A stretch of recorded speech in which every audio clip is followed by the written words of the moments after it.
नमस्कार, news point लेकर हाजिर हूं मैं राजीव। दोस्तों, बिहार चुनाव से पहले एक बार फिर बीजेपी और चुनाव आयोग के गठजोड़ और धांधलियों की चर्चा तेज हो गई है। बिहार में वोटर लिस्ट अपडेशन को लेकर चुनाव आयोग जिस तरह से आगे बढ़ा है, उस पर महागठबंधन का सीधा आरोप है, यानी इंडिया गठबंधन का सीधा आरोप है कि ये सब गरीबों, दलितों, पिछड़ों, अल्पसंख्यकों के वोट काटने की साजिश है। हालांकि चुनाव आयोग इन आरोपों से इनकार कर रहा है और उसने इंडिया गठबंधन के नेताओं को बात करने का वक्त भी आज दिया। ये तस्वीर आप देखिए। आज शाम 5 बजे इंडिया गठबंधन के नेताओं को चुनाव आयोग से मिलने का समय दिया गया था और ये इंडिया गठबंधन के तमाम नेता वहां पहुंचे भी। उनकी मुलाकात हुई। मुलाकात के बाद अभी उनकी प्रेस कॉन्फ्रेंस होनी है। कांग्रेस पार्टी और ये तमाम दलों के नेता अभी से थोड़ी देर बाद प्रेस कॉन्फ्रेंस करेंगे। उसमें क्या कुछ बातें हुई हैं वो बताएंगे, वो हम आप तक सीधे लेके चलेंगे और सुनाएंगे कि आखिर चल क्या रहा है, क्या क्या बातें हुई हैं। यहां पर कांग्रेस पार्टी की तरफ से अभिषेक मनु सिंह भी दिखाई दे रहे हैं आपको इन तस्वीरों में, और उनके अलावा पवन खेड़ा, जयराम रमेश, ये तमाम नेता और दूसरे दलों के नेता भी यहां पे मौजूद हैं। समाजवादी पार्टी के नेता भी, मनोज झा भी, आरजेडी के नेता, ये तमाम नेता यहां पर मौजूद थे और आज इन सब की मुलाकात चुनाव आयोग में हुई। लेकिन इससे इतर अगर इससे आगे बढ़े, ये मुलाकात इसलिए हुई क्योंकि वहां बिहार में चुनाव है और चुनाव से पहले वोटर लिस्ट का मामला जो है वो एक धांधली, एक गड़बड़ी, एक साजिश के रूप में उसे देखा जा रहा है। इसलिए ये पूरा का पूरा इंडिया गठबंधन, उसका एक प्रतिनिधि मंडल जो है वो आज चुनाव आयोग पहुंचा है। लोकतंत्र में दोस्तों संवैधानिक संस्था का विपक्ष के नेताओं से संवाद अच्छी बात है, लेकिन यहां एक गंभीर सवाल यह है कि आखिर बार बार ऐसे मौकों की जरूरत ही क्यों पड़ रही है कि विपक्ष को शिकायत करनी पड़े और फिर चुनाव आयोग को उस शिकायत का समाधान करने के लिए आगे आना पड़े। एक बड़ा सवाल यह भी है कि क्या इन मुलाकातों से वाकई शिकायतों का समाधान होता है या अब ये शिकायतें मर्ज की तरह बन चुका है, जिसमें दवाओं से ज्यादा दुआओं पर भरोसा करने की बात खुद डॉक्टर कह देते हैं। अगर चुनाव आयोग की तरफ से विपक्ष की आपत्तियों का माकूल जवाब दिया जाता तो शायद ऐसे मौके नहीं बनते, लेकिन अब तो हर चुनाव के पहले और चुनाव के बाद किसी न किसी किस्म की धांधली, किसी न किसी किस्म की गड़बड़ी, किसी न किसी किस्म की हेराफेरी के आरोप लगते ही हैं। चुनाव आयोग तो इन शिकायतों को नकारता ही है। उन पर आरोप लगें तो बीजेपी ही सबसे पहले उसके बचाव पर आ जाती है, यानी बीजेपी चुनाव आयोग पर आरोप लगता है, बीजेपी के नेता प्रेस कॉन्फ्रेंस करने आ जाते हैं और चुनाव आयोग का बचाव करने आ जाते हैं। आखिर क्यों ऐसा होता है, उसका एक उदाहरण आपके सामने रखना चाहता हूं। उदाहरण आपको याद भी होगा, देश के सामने चंडीगढ़ में मेयर का जो चुनाव हुआ था, चंडीगढ़ के मेयर का चुनाव, उस समय की जो धांधली की जो तस्वीर थी उसका बाकायदा आपने वीडियो देखा था, जिसे देखकर खुद सुप्रीम कोर्ट ने लोकतंत्र की हत्या जैसे शब्द का इस्तेमाल किया था। उस पर धांधली करने वाले उस समय धांधली करने वाले अनिल मसीह अब बीजेपी की तरफ से ही पार्षद बन गए हैं। यानी जिस व्यक्ति की कारगुजारी पर सुप्रीम कोर्ट ने लोकतंत्र की हत्या कहा था, उसे बीजेपी ने सम्मानित किया है। भला इस घटना को अब साल भर से ज्यादा का वक्त हो गया है, लेकिन भले ये घटना चंडीगढ़ की है और मेयर चुनाव की है, लेकिन जिस तरह की धांधली वहां हुई, क्या गारंटी है कि वैसी धांधली बिहार में नहीं होगी? और क्या गारंटी है कि वैसी धांधली हरियाणा या महाराष्ट्र में नहीं हुई होगी, जिसके बारे में लगातार राहुल गांधी अपनी बात रख रहे हैं। राहुल गांधी के साथ इंडिया गठबंधन के नेता अपनी बात रख रहे हैं, खासकर तब जबकि बीजेपी और जेडीयू दोनों के लिए नाराजगी बढ़ रही है बिहार में। और वैसे में क्या यह धांधली नहीं बढ़ सकती है या ऐसे घोटाले की उम्मीद नहीं की जा सकती है? महागठबंधन को बढ़त मिल रही है, ऐसा राजनीतिक विश्लेषक महसूस कर रहे हैं। तो क्या एनडीए की डगमगाती नाव को सहारा देने के लिए वोटर लिस्ट अपडेशन किया जा रहा है? यह सवाल विपक्ष उठा रहा है। इसी सवाल को लेकर आज चुनाव आयोग भी गया, विपक्ष चुनाव आयोग गया और अब तक का अनुभव यही बताता है कि इसके बाद भी विपक्ष को सावधान और सतर्क रहना ही होगा। चुनाव आयोग के जवाब में तो गोलमाल या गोलमोल कह लें, वो तरीके जो हैं चुनाव आयोग अपनाता है वो अपनाएगा फिर भी, और जो कुछ है वो संविधान के हिसाब से है, ये बताएगा चुनाव आयोग कुछ भी गलत नहीं हो रहा है, ये भी बताएगा चुनाव आयोग बताएगा कि हम वहाँ पर जो वेरिफिकेशन कर रहे हैं, वोटर लिस्ट अपडेशन इसलिए कर रहे हैं क्योंकि आप लोग ही हमारे ऊपर धांधली का आरोप लगाते हैं, इसलिए हम कह रहे हैं, इसलिए हम कर रहे हैं। फिर भी विपक्ष को अतिरिक्त सावधानी बरतनी ही होगी, यहाँ साफ दिखाई दे रहा है। इधर इंडिया गठबंधन चुनाव आयोग पहुंचा है और उधर नरेंद्र मोदी जी एक लंबी विदेश यात्रा पर निकल पड़े हैं। इस बार 8 दिनों की विदेश यात्रा पे, और इन 8 दिनों में 5 देशों की यात्रा करेंगे नरेंद्र मोदी। वो 5 देश कौन कौन से हैं? घाना है, त्रिनिदाद और टोबैगो है, अर्जेंटीना है, ब्राजील है, नामीबिया है। इन 5 देशों में मोदी फिर वहां के राष्ट्राध्यक्षों के से मुलाकात करेंगे, अपनी करीबी दोस्ती बताएंगे, गहरे रिश्तों के दावे करेंगे। हालांकि इन देशों से पहले भी मोदी के भारत के अच्छे रिश्ते रहे हैं, लेकिन मोदी की यात्रा में अब कारोबारी फैक्टर ही अहम दिखता है और देखना होगा कि इस बार के दौरे से भारत में उनके मित्रों को कितना फायदा होता है। वैसे विपक्ष ने इस पर भी सवाल उठाए हैं कि मोदी की विदेश यात्राओं से आखिर देश को क्या हासिल हो रहा है। तो मोदी की विदेश यात्रा की बात तो होगी अभी आने वाले समय में। आज 2 तारीख है, आज से निकले हैं और 9 तारीख को वापस लौटेंगे नरेंद्र मोदी। 5 देशों की यात्रा पे निकले हैं। लेकिन इधर बिहार में जो चल रहा है उसको लेकर जो इंडिया गठबंधन या कहें तो बिहार की का जो महागठबंधन है वो जो आरोप लगा रहा है उसमें कितना दम है? क्या सचमुच वहां किसी घोटाले की साजिश रची जा रही है? क्या किसी घोटाले का अंदेशा है वहां पे? ये एक बड़ा सवाल है, इस पर हम लगातार चर्चा कर रहे हैं। लेकिन कुछ अहम सवाल आज फिर निकल के आए हैं और उसमें सबसे बड़ी बात कि अभी से थोड़ी देर पहले जब महागठबंधन के नेता मुलाकात कर रहे थे चुनाव आयोग से, तो फिर वहां से क्या निकल के आया है, ये सारी तस्वीरें आप तक हम पहुंचाएंगे और आज चर्चा करेंगे कि क्या चुनाव आयोग से देश के लोकतंत्र और संविधान के बचाव की आश्वस्ति मिलेगी? क्या चुनाव आयोग देश के लोकतंत्र को बचाने में महती भूमिका निभाए या चुनाव आयोग लोकतंत्र को तार तार कर देगा? ये सारे सवाल हैं। इन सवालों के बीच क्या वोटर लिस्ट का खेल चल रहा है? आखिर ये खेल क्यों चल रहा है? इसके क्या फायदे, क्या नुकसान, ये सब कुछ समझते हैं इस चर्चा में। इस कार्यक्रम में हमारे साथ कुछ वरिष्ठ साथी जुड़े हुए हैं, उनसे पहले आपका परिचय करवाता हूं और आगे बढ़ते। जरा स्क्रीन पर देखिए, हमारे इस वक्त 5 वरिष्ठ साथी जुड़े हुए हैं। अमलेंदु उपाध्याय जी हैं, धनंजय कुमार जी हैं, सुनील शुक्ला जी हैं, हेमंत कुमार जी हैं और प्रेम कुमार जी हैं। आप पांचों का स्वागत इस्तकबाल है। स्वागत इस्तकबाल आप तमाम दोस्त साथी शुभचिंतक आप सबका, जो अब तक जुड़ चुके हैं उनका भी, जो जुड़ने वाले हैं उनका भी। प्रेम कुमार जी, पहले आपके पास आना चाहता हूं, जरा आपसे समझना चाहता हूं। इधर थोड़ी देर में उम्मीद कर रहा हूं कि चुनाव आयोग से निकलने के बाद जो नेता है महागठबंधन के, इंडिया गठबंधन के, वो प्रेस कॉन्फ्रेंस करेंगे। प्रेस कॉन्फ्रेंस में जो बातें आएंगी हम आप तक पहुंचाएंगे। लेकिन उससे पहले आखिर वोटर लिस्ट अपडेशन जो हो चुका है फरवरी महीने में बिहार में, अभी आप बिहार से लौट के आ रहे हैं और हेमंत जी हमारे साथी बिहार में ऑलरेडी हैं, उनके पास भी आएंगे। धनंजय जी भी बिहार से भी लौट के आए हैं, उनसे भी समझेंगे कि आखिर चल क्या रहा है। तो पहले प्रेम कुमार जी, इसकी जरूरत क्यों पड़ी? आखिर फरवरी महीने में ये अपडेशन तो हो गया, लाखों वोटर काटे गए, लाखों जोड़े गए, फिर अभी अचानक क्यों? शुक्रिया राजीव जी, लाख% का सवाल है और सबके लिए महत्वपूर्ण सवाल है कि ऐसा क्यों हो रहा है। प्राथमिकता क्या होनी चाहिए थी चुनाव आयोग की? आज भी देश में बड़ी संख्या में लोग वोटर लिस्ट से बाहर हैं। 100% लोग वोटर लिस्ट में इंक्लूडेड क्यों नहीं हैं? क्यों भारत का नागरिक होकर के भी वोटर लिस्ट से सबके नाम नहीं है? बहुत सारे लोग नहीं हैं। खुद चुनाव आयोग का आंकड़ा है कि पुराना आंकड़ा है कि 1 अरब 18 करोड़ के करीब में वोटर थे और उसमें 95-96 करोड़ एनरोल्ड थे, बाकी सब वोटर लिस्ट से बाहर थे। तो बिहार के संदर्भ में भी ऐसा ही, इसी रेशियो में होगा। तो किसी भी चुनाव में प्राथमिकता ये होनी चाहिए कि वोटर लिस्ट में सब लोग शामिल हों। लेकिन अभी चुनाव आयोग का स्टेप यह है कि जो वोटर हैं वो कैसे चुनाव से बाहर हों जी।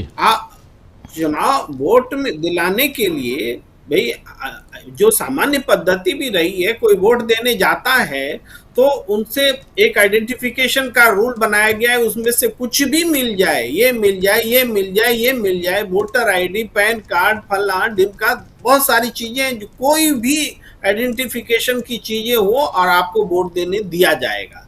यानी नियम है कि वोट देने के लिए आपको प्रोत्साहित करना है, वोट नहीं देने के लिए प्रोत्साहित नहीं करना है, हतोत्साहित नहीं करना है।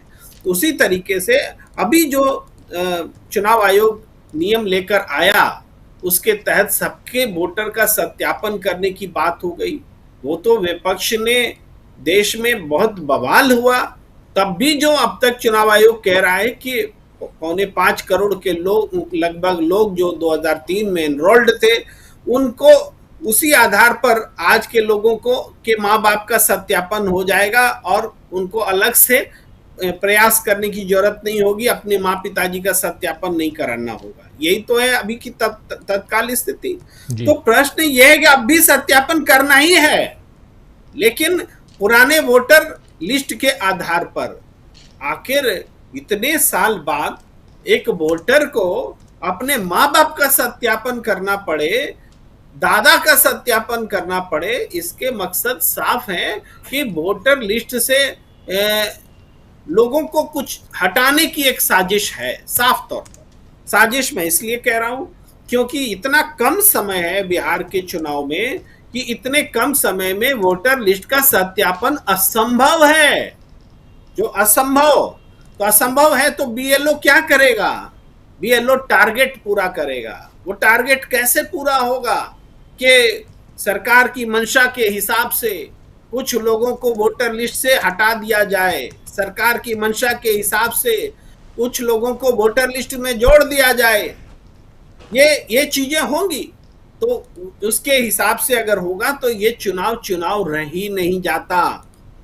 अगर मान लीजिए 10 लाख वोटर, 8 लाख वोटर भी अगर इस चुनाव में इधर से इधर उधर हो गए, बिहार चुनाव में नाम हट गया, कट गया, मिट गया, तो ये चुनाव प्रभावित तो हो गया। क्योंकि पिछले बार भी जो चुनाव हुआ था उस समय भी नजदीकी मामला था, और इस बार भी चुनाव होगा तो नजदीकी मामला होने के आसार है। नजदीकी मामला का मतलब कम से कम 15 सीटें, 20 सीटें ऐसी होंगी जो छोटे कम मार्जिन वाली सीटें होंगी। उसको 8 लाख 10 लाख वोट जो है वो चुनाव को प्रभावित कर देगा, इधर से उधर कर देगा।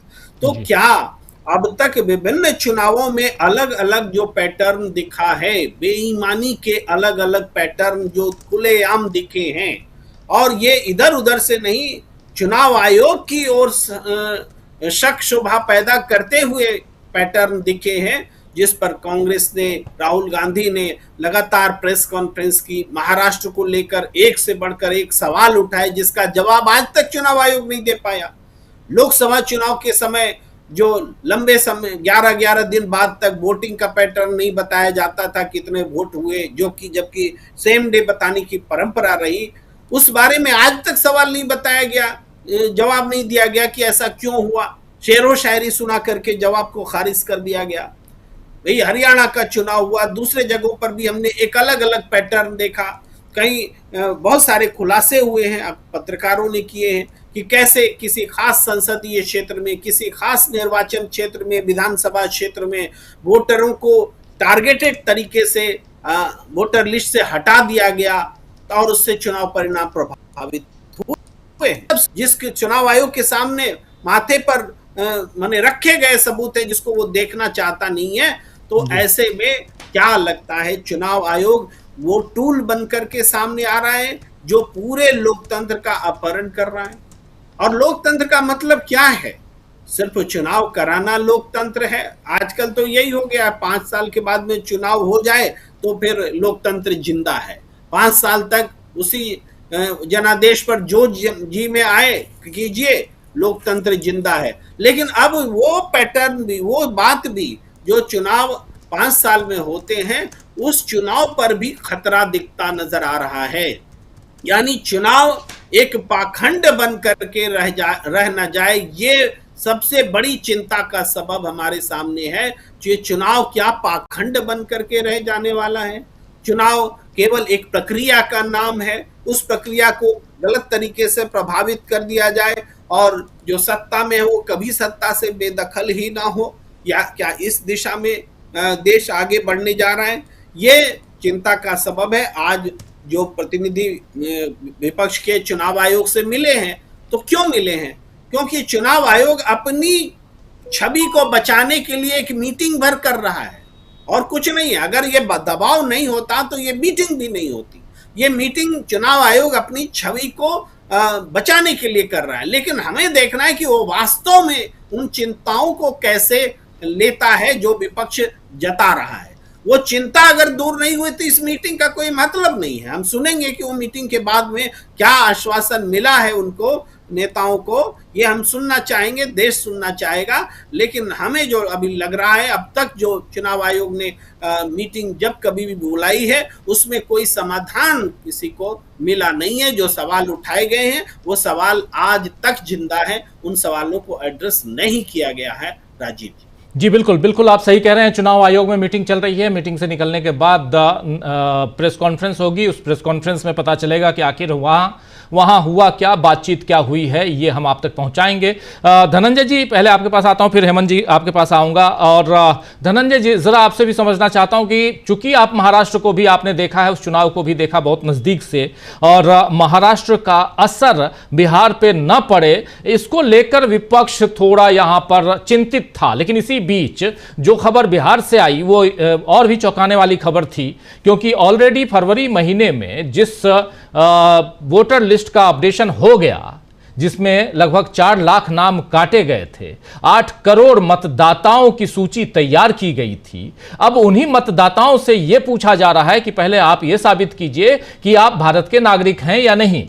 नागरिकता वर्ड का इस्तेमाल भले ना हो, लेकिन जब आपका जन्म प्रमाण पत्र मांगा जा रहा हो, जब आपके माता पिता का जन्म प्रमाण पत्र मांगा जा रहा हो, जब यह कहा जा रहा हो कि अगर आपके माता पिता में से कोई एक विदेशी है तो फिर उसका प्रमाण पत्र दीजिए, ये सारी चीजें अगर पूछी जा रही हैं, मांगी जा रही हैं, और वो भी मात्र 25 दिनों के अंदर, तो फिर इसे क्या कहा जाएगा? लोग कह रहे हैं कि एक तरह से ये एनआरसी लागू करने की साजिश है, और इसके साथ साथ ये भी है कि अगले साल जिन 5 राज्यों में चुनाव होने हैं वहां भी इसको आगे बढ़ाया जाएगा।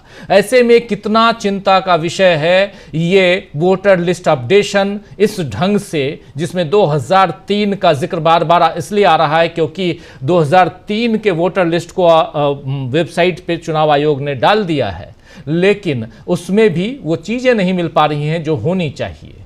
तो जरा आपका कमेंट इस पे, और फिर हेमंत जी, चूंकि आप वहां पटना में हैं और बहुत कुछ देख रहे हैं, फिर आपके पास आता हूं।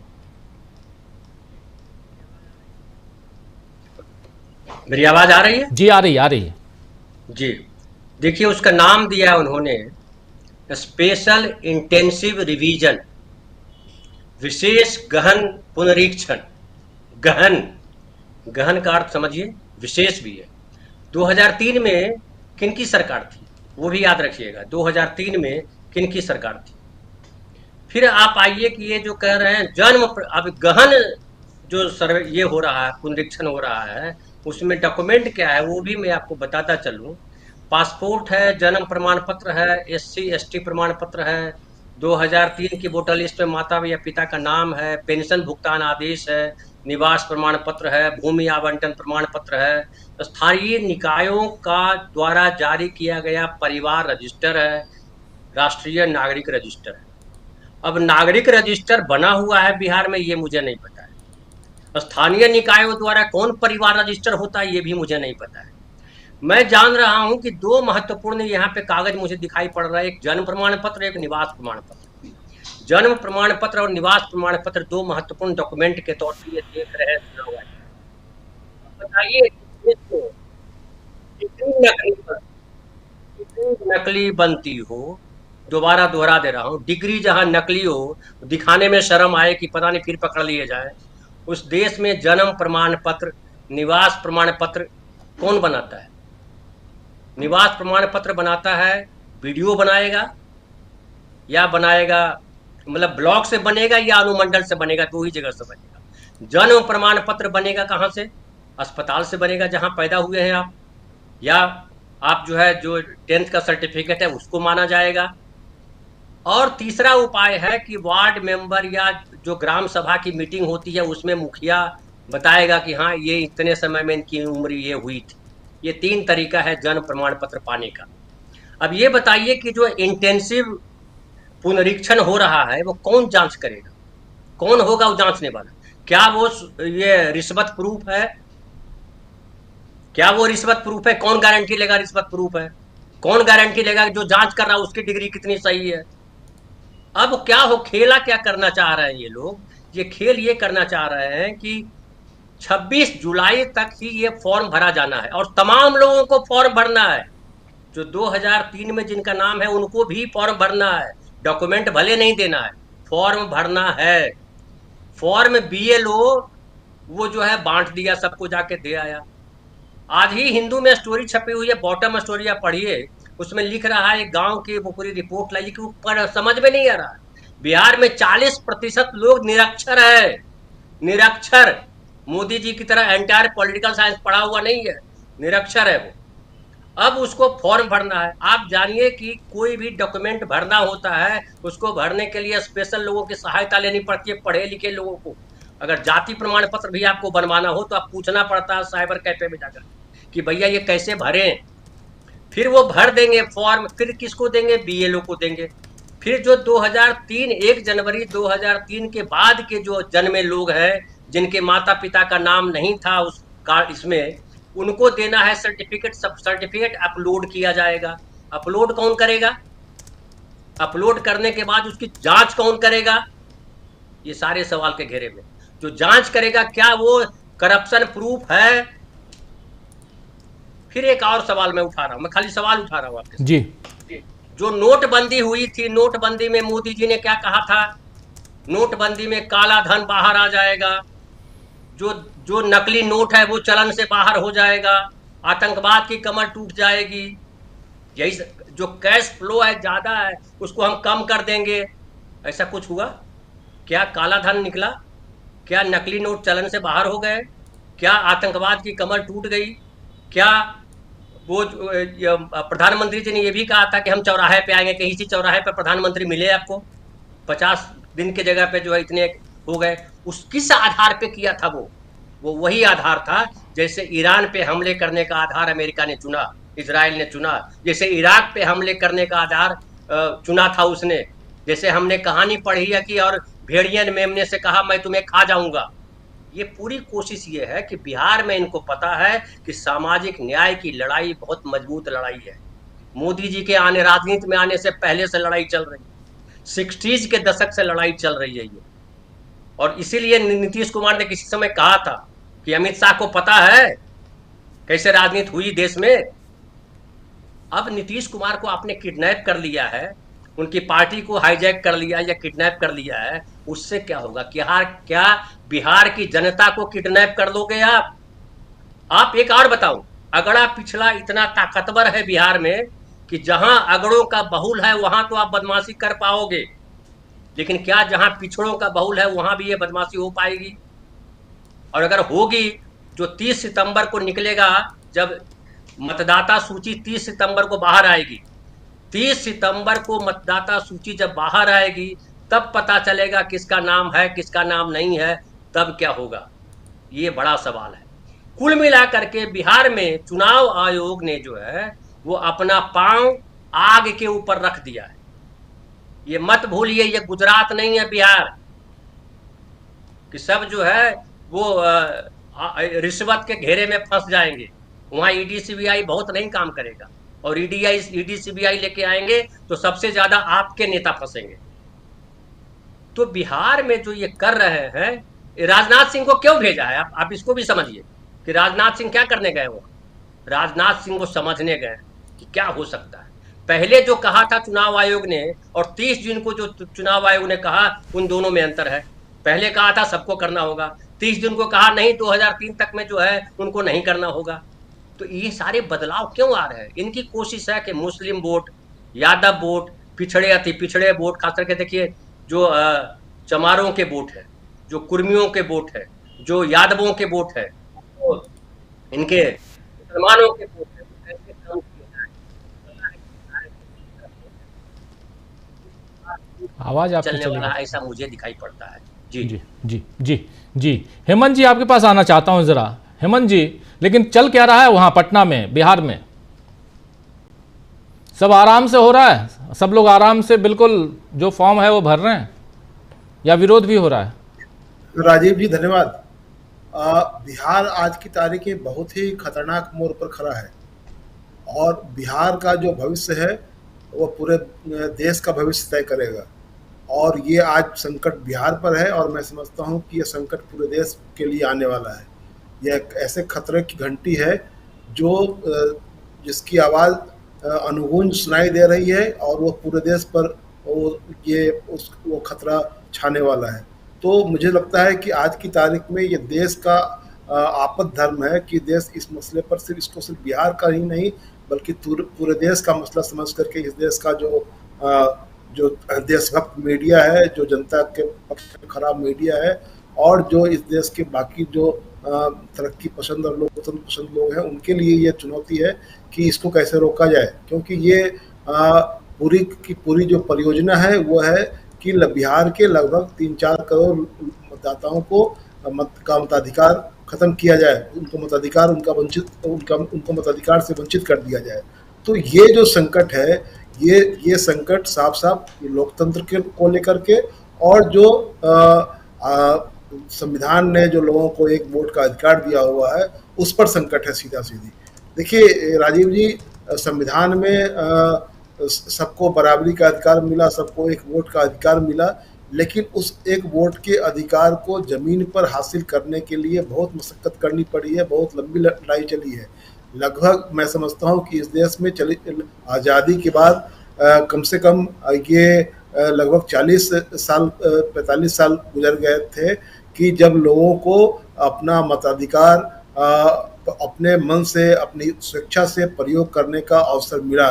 नहीं तो उनको जो मताधिकार मिला हुआ था वो प्रायः उसका हरण होता था बूथ कैप्चरिंग के जरिए, लोगों को बूथों तक न जाने देने के लिए।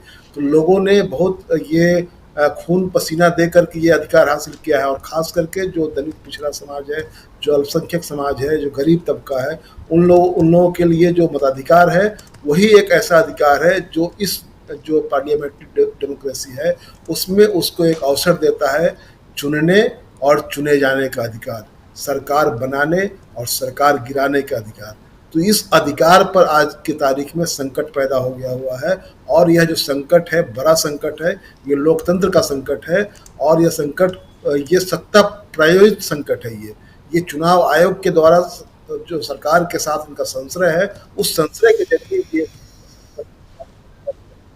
और मैं समझता हूँ कि क्या ऐसा हो रहा है कि उनकी जो वैचारिक बुनियाद है उस बुनियाद में लोकतंत्र नहीं है, उस बुनियाद में सबकी समानता, स्वतंत्रता और बंधुता नहीं है, उस बुनियाद में सबको एक अधिकार देने का, सबको वोट देने का के राइट का सम्मान नहीं है। इसलिए ये संकट पैदा हुआ है। देखिए ये कोई अनायास नहीं है या कोई ये ऐसी चूक नहीं है जो ज्ञानेश कुमार ने चूक कर दी और मोदी जी उसको दुरुस्त कर देंगे। ये मैं पहले भी आपके शो में मैंने कहा था और आज भी कह रहा हूँ कि इस देश में चुनाव आयोग के जितने फैसले होते हैं वो फैसले क्यों कर ऐसा लगता है कि वो भाजपा की राजनीति के अनुकूल लगने लगते हैं। तो संदेह तो पैदा होता है कि ये आखिरकार ऐसा क्यों हो रहा है, जो वो फैसले लेते हैं वो इनके अनुकूल नजर आने लगता है। तो इस देश के लोगों के मताधिकार की रक्षा करना क्या बीजेपी का काम नहीं है? क्या नीतीश जी की पार्टी का काम नहीं है? क्या और लोगों का काम नहीं है? लेकिन उन लोगों ने ये मान लिया है कि नीतीश जी जो कर रहे हैं, ये मोदी जी जो कर रहे हैं और उनका चुनाव आयोग जो कर रहा है वो सही कर रहा है। और मैं मानता हूं कि ये मोदी जी का ही चुनाव आयोग है क्योंकि वो एक तरफा उसमें उसके गठन में पूरी तरह से सरकार की ये है, एक तरफा उस सरकार को उसमें विशेषाधिकार मिला हुआ है, दूसरे किसी को कोई उसमें रत्ती भर कोई अधिकार नहीं है इफ बट लगाने का। तो अभी जो कुछ हो रहा है उसमें सबसे पहली बात तो ये है कि आपने उसमें 2 कारण गिनाए कि बड़े पैमाने पर शहरीकरण हुआ और अपडेशन नहीं हुआ और दूसरा कि ये विदेशी घुसपैठिए वोटर बन गए। अरे ये संकट आपको अचानक आप सो करके उठे और अगली सुबह आपको याद आ गया कि ये संकट पैदा हो गया। आपने अभी जनवरी फरवरी में जो रेगुलर जो अपडेशन होता है मतदाता सूची का वो आपने करवाया। आपने पिछले साल लोकसभा का चुनाव करवाया, उस समय आपको विदेशी घुसपैठिया याद नहीं आया।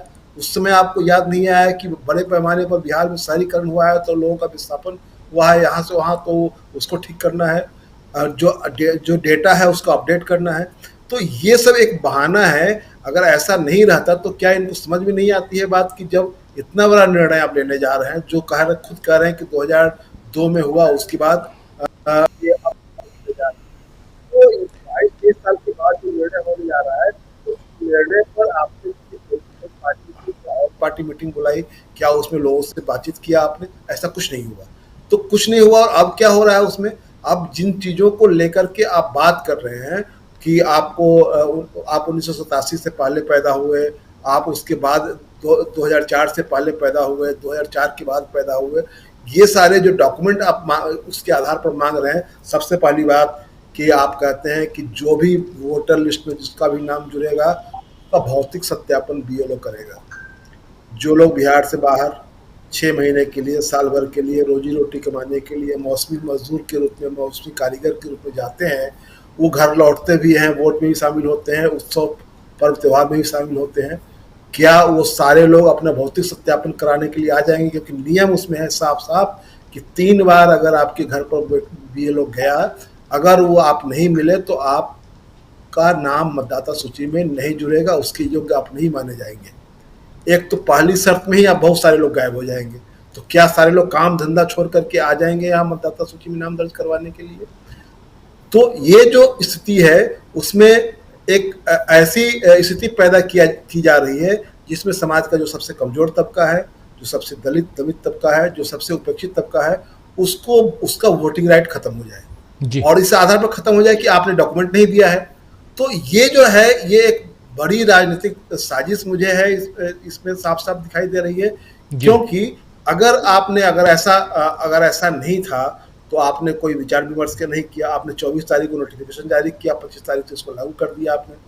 सबसे बड़ी बात यह है कि जो विपक्ष जो सवाल उठा रहा है, आप मतदाताओं को फैसिलिटेट करना चाहते हैं या उनको रिजेक्ट करना चाहते हैं? आप मतदाताओं को फैसिलिटेट नहीं करना चाहते, आप उनको हैरेस करके आप चाहते हैं कि मतदाता भाग जाए। तो आप मतदाता भगाओ अभियान चलाया है आपने। मतदाताओं को जोड़ने का अभियान अब तक तो सुना था हम लोगों ने कि मतदाताओं को जोड़ा जाए, लोगों को जागरूक किया जाए कि 18 साल के आप हो गए हैं तो अपना नाम वोटर लिस्ट में जुड़वा लीजिए। आप अगर वोटर हैं तो चुनाव के दिन वोट डालने चलिए। आपको ये पिंक बूथ बूथ है, ये येलो बूथ है और ये फलाना बूथ चिलाना बूथ जो है, इस तरह से फैसिलिटेट जी हेमंत जी। तो आज तो लग रहा है जैसे कि लोगों को भगाने की पूरी परियोजना काम कर रही है। राजीव जी, इस बात को याद रखना चाहिए कि इस देश में वोटिंग राइट को व्यवहार में उसका एक्सरसाइज करने का अधिकार लोगों ने लगभग 40-45 सालों के बाद हासिल किया, जिसमें लोगों ने अपनी जान गंवाई, लोगों का जनसंहार हुआ। इस बिहार ने उसको देखा है, इस भोजपुर ने उसको देखा है कि लोगों ने पहली बार अपना सांसद चुना, जो गरीब गुरुओं ने, और वो घर लौट करके गए तो उनके बस्ती पर चढ़ करके गोलियां चली और 10-20 लोग मारे गए। ये पहली घटना भोजपुर में हुई थी। सिर्फ इसलिए कि तुम वोट डालने क्यों गए घर से निकलकर। तो वोटिंग राइट को एक्सरसाइज करने के लिए कम मशक्कत नहीं करनी पड़ी है, और इतनी मशक्कत के बाद जो चीज़ हासिल हुआ है उसको ये चुटकी बजा करके चाहते हैं कि उसको ख़त्म किया जाए। ये पूरे देश के लोगों को इसके पक्ष में खड़ा होकर लड़ने का वक्त आ गया है कि बिहार में जो लोकतंत्र की जो हत्या करने की जो कोशिश हो रही है वो पूरे देश के लिए चेतावनी है। ये इस मॉडल को पूरे देश में आजमाना चाहते हैं और ये बारी बारी से सबकी परीक्षा लेंगे और सबको खारिज करेंगे। जी बिहार में आखिर लेकिन चल क्या रहा है? अगली बार जब आऊँगा आपके पास तो ज़रूर बताइएगा। हम लोग इस विषय में बहुत सारी बातें कर चुके हैं। क्या होने जा रहा है ये तो सब हम लोग जान रहे हैं, लेकिन क्या हो रहा है ज़रा ये भी हेमंत जी आपके ज़रिए हम समझेंगे। लेकिन आना चाहता हूँ सुनील शुक्ला जी आपके पास। सुनील जी, आपसे भी ज़रा आगे की बात हम करना चाहते हैं कि यहाँ से क्या कुछ दिखाई देता है। ये तो समझ में आ गया कि हाँ क्या क्या हो रहा है। SIR लॉन्च होता है और उसको फिर से एक इंटेंसिव कार्यक्रम चलाया गया, अभियान चलाया गया है, जिसमें अब फिर से वोटर्स का पुनरीक्षण किया जा रहा है, सब कुछ है, लेकिन इससे हासिल क्या होने जा रहा है चुनाव आयोग को, इससे हासिल क्या होने जा रहा है देश की सत्ता पर आसीन दलों को, ये ज़रा बताइए। और कैसे महाराष्ट्र के ऊपर जो आरोप लगाए गए, महाराष्ट्र चुनाव में जो चुनाव आयोग के ऊपर आरोप लगाए गए हैं, उससे यहाँ बचने की कैसे कोशिश है, ये ज़रा बताइए। धन्यवाद राजीव जी। महाराष्ट्र में निर्वाचन आयोग के ऊपर जो आरोप लगे थे, उन आरोपों का यह विस्तार है बिहार में। निर्वाचन आयोग बिहार में क्या चाहता है, इसका आकलन, इसका अंदाजा दो बातों से आप बहुत आसानी से कर सकते हैं।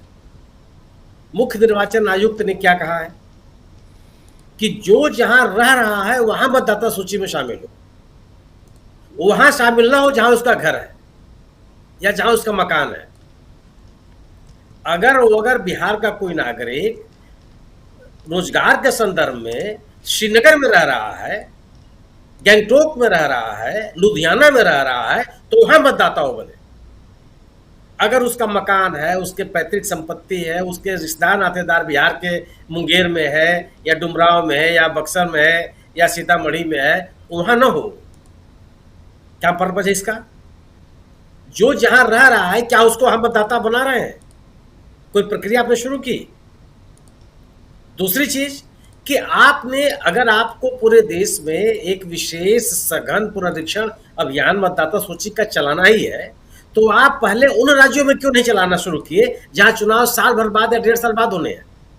उत्तर प्रदेश में 2027 में चुनाव होने वाला है, पश्चिम बंगाल में बाद में चुनाव है, असम में बाद में चुनाव है, तमिलनाडु में बाद में चुनाव, जिन राज्यों में आपको कराना है, कर्नाटक के बाद में चुनाव है, जहां समय है आपके पास, वहां आपने पुनरीक्षण क्यों नहीं शुरू किया? तो आपके पास समय भी होता और आम नागरिकों को आप संबोधित भी कर लेते, वो भी आपने नहीं किया। यह जब आपने कार्यक्रम घोषित किया तो क्या इसमें कोई पारदर्शिता अपनाई निर्वाचन आयोग ने? क्या निर्वाचन आयोग आमने सामने बैठ करके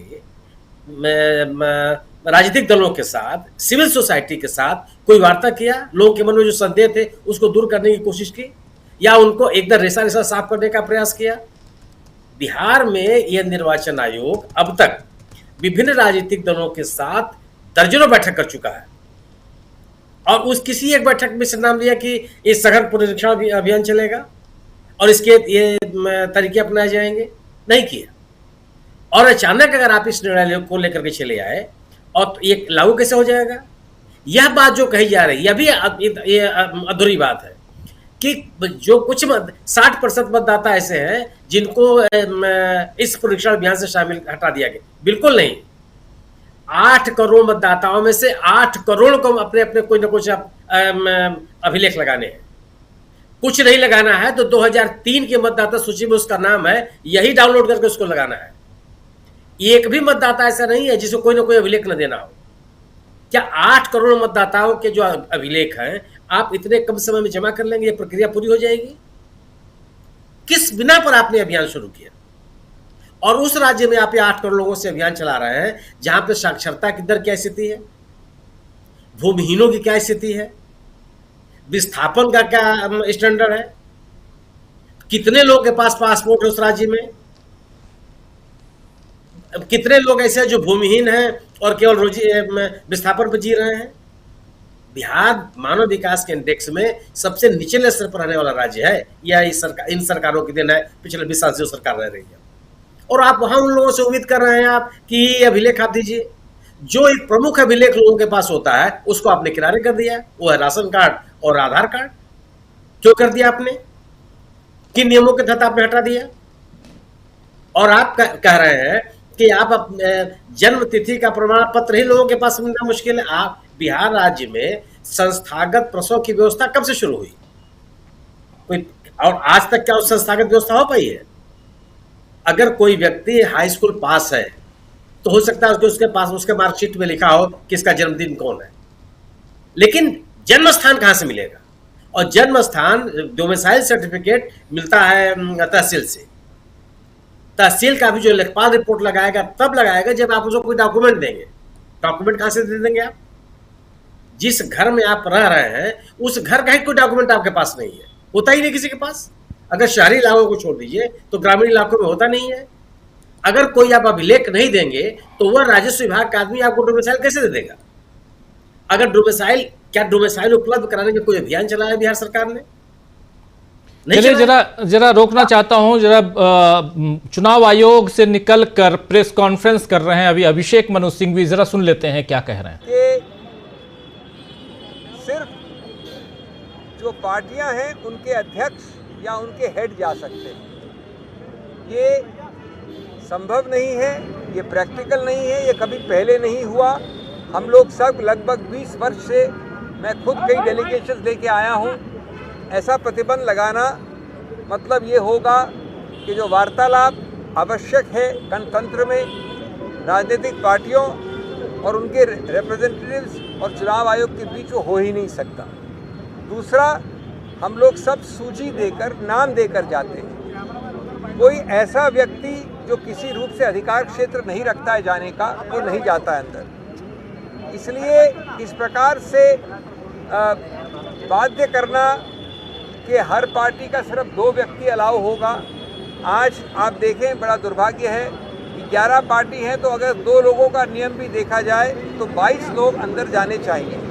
हम लोग 18 थे, फिर भी हमारे सब काबिल मित्र, हमारे वरिष्ठ नेता 3-4 लोग 3 घंटे से बाहर बैठे हैं, क्योंकि कांग्रेस पार्टी के जयराम रमेश, पवन खेड़ा और लोग भी बाहर थे, अखिलेश जी बाहर थे, क्योंकि कहा कि यद्यपि 22 से कम है सामूहिक नंबर, तो भी 2 से ज़्यादा प्रति पार्टी नहीं रहेगी। हमने इस दोनों मुद्दों के बारे में बड़े स्पष्ट रूप से चुनाव आयोग को कंप्लेन किया है और कहा है कि ये सही नहीं है, इससे हम बाध्य नहीं होने चाहिए और आप गणतंत्र में डाइल्यूशन कर रहे हैं अगर ये वार्तालाप में आप इस प्रकार के प्रतिबंध और रोकथाम लगाएंगे।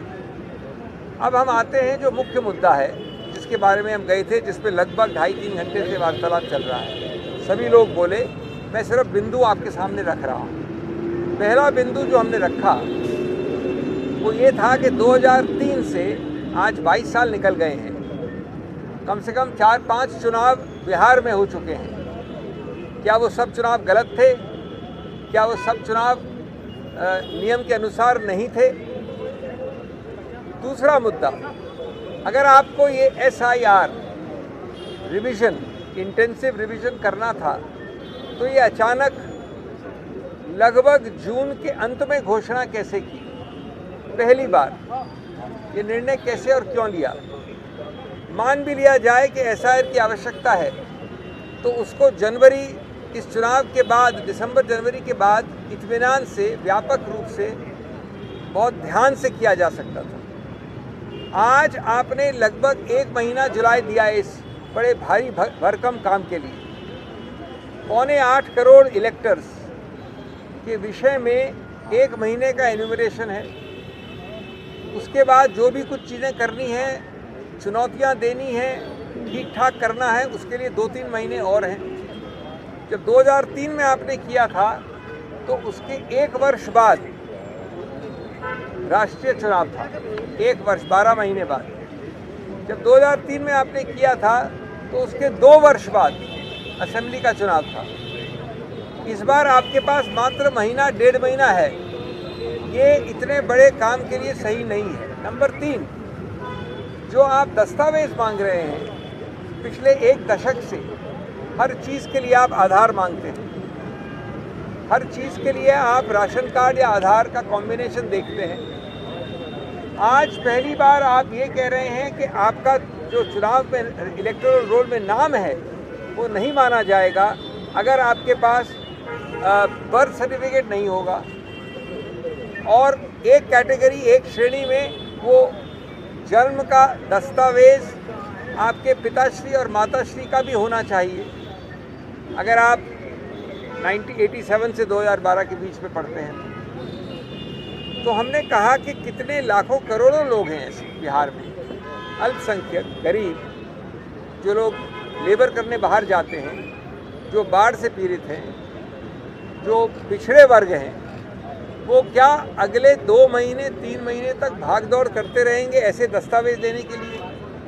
और इस दस्तावेज के बिना जो लोग दशकों से 2003 के बाद से या 2005-7 के बाद से लिस्ट में हैं, वो अपने नाम को वंचित पाएंगे। ये एक हनन है लेवल प्लेइंग फील्ड का। लेवल प्लेइंग फील्ड चुनाव का आधार है, चुनाव गणतंत्र का आधार है और गणतंत्र मूल ढांचे का आधार माना गया है। यानी उसमें थोड़ा भी आघात होता है तो बेसिक स्ट्रक्चर, मूल ढांचा जो है संविधान का, उस पर आघात माना जाता है। इन सब के ऊपर विचार करना, समय निकालना, कंसल्टेशन करना, लोगों से बातचीत करना जो बहुत ज़्यादा व्यापक होनी चाहिए, आवश्यक थी। हमने ये भी बताया कि ये निर्णय आपने कब लिया, कैसे लिया। जनवरी तक ये निर्णय नहीं था, आपने प्रकाशित किया एक एसएसआर एक अलग चीज़ होती है जो समरी रिवीजन होता है, वो अक्टूबर 2024 से चल रहा है। 2025 जनवरी में आपने एसआईआर जो अब कर रहे हैं उसकी घोषणा नहीं की। आपने वक्तव्य, घोषणाएं की औपचारिक रूप से चुनाव आयोग की हैसियत से अप्रैल 2025 में, मई 2025 में, जून के बीच में कई विषयों में, शिक्षा के विषय में, कैसे पार्टियों को इन्वॉल्व करना, कैसे बीएलओएस को ट्रेनिंग करना, कहीं आपने नाम नहीं लिया एसआईआर का, कहीं नाम नहीं लिया एसआईआर का। तो ये अचानक कब निर्णय लिया जून के अंत में कि हम महीने, 1.5 महीने, 2 महीने में पूरा एसआईआर कर डालेंगे। 8 करोड़, जो बिहार देश का दूसरा सबसे बड़ा प्रदेश है इस विषय में, उत्तर प्रदेश के बाद। और हमने अंत की अपनी बात उच्चतम न्यायालय के वो निर्णय साइट करके, रीड करके, बताकर उनको कि उसके अंतर्गत इस प्रकार से वंचित होना इलेक्टोरल रोल से बहुत भयानक और अत्यंत गंभीर हैरेसमेंट होता है। और उच्चतम न्यायालय ने 1995 और कई अन्य निर्णयों में कहा है कि ये नहीं होने देना चाहिए चुनाव आयोग के विषय में। Friends, there is a lot more to say, but I will summarise it in English and then I ask my colleagues to add. We, before we could come to the main issue, we had to take up a subsidiary issue, which was most unfortunate. A vital तो सुन रहे थे आप यहाँ पर अभिषेक मनु सिंघवी अपनी बात रख रहे थे हिंदी में, अब इंग्लिश में वो रख रहे हैं। इसके बाद जब दूसरे नेता बोलेंगे तब फिर हम उन तक लेके आएंगे आपको, आपकी बातें, आपके विचार सुनाने के लिए। जल्दी से सुनील जी, इसी पे एक छोटा कमेंट आपका, फिर आता हूँ अमलेंदु उपाध्याय जी के पास। सुनील जी, स्थिति साफ हो गई ना। निर्वाचन आयोग केवल राष्ट्रीय अध्यक्षों से मिलेगा, विभिन्न राजनीतिक दलों से, तो आप एजेंट क्यों बनाते हैं? अब अगली बार आप नियम बना दीजिए कि जो उम्मीदवार है वही केवल मिलेगा निर्वाचन अधिकारी से, तो फिर आप एजेंट बंद कर दीजिए सब जगह। जो पूरी एक प्रक्रिया थी, क्या एक केवल पार्टी का अध्यक्ष हर जगह जा सकता है? संभव है ये? और कल यही निर्वाचन आयोग कल तृणमूल कांग्रेस के प्रतिनिधिमंडल से मिला है, क्या ममता बनर्जी उसमें शामिल थी? सवाल है कि आप मौके के अनुकूल अपने जो आपका एजेंडा है उस एजेंडे को लेकर चलेंगे आप। तो यह पूरा का पूरा जो आपने कहा कि क्या चल रहा है बिहार में चल ले रहा है कि मतदाता सूची से कैसे जो समाज का वंचित वर्ग है, जो समाज का पिछड़ा वर्ग है, जो समाज के हाशिए पर रहने वाला वर्ग है, जो अशिक्षित वर्ग है, भूमिहीन है, उसको कैसे मतदाता सूची से बाहर कर दिया जाए, ये चल रहा है वहां पे। मेरा सवाल यह है कि ये आपने 2003 का मतदाता सूची लेकर के आए, ये 2003 किसने बताया आपको? किस पत्रा में लिखा हुआ है ये? किस प्रकार विद्वान ने आपको बता दिया कि नहीं 2003 से आप शुरू करेंगे तो बड़ा पवित्र काम हो जाएगा?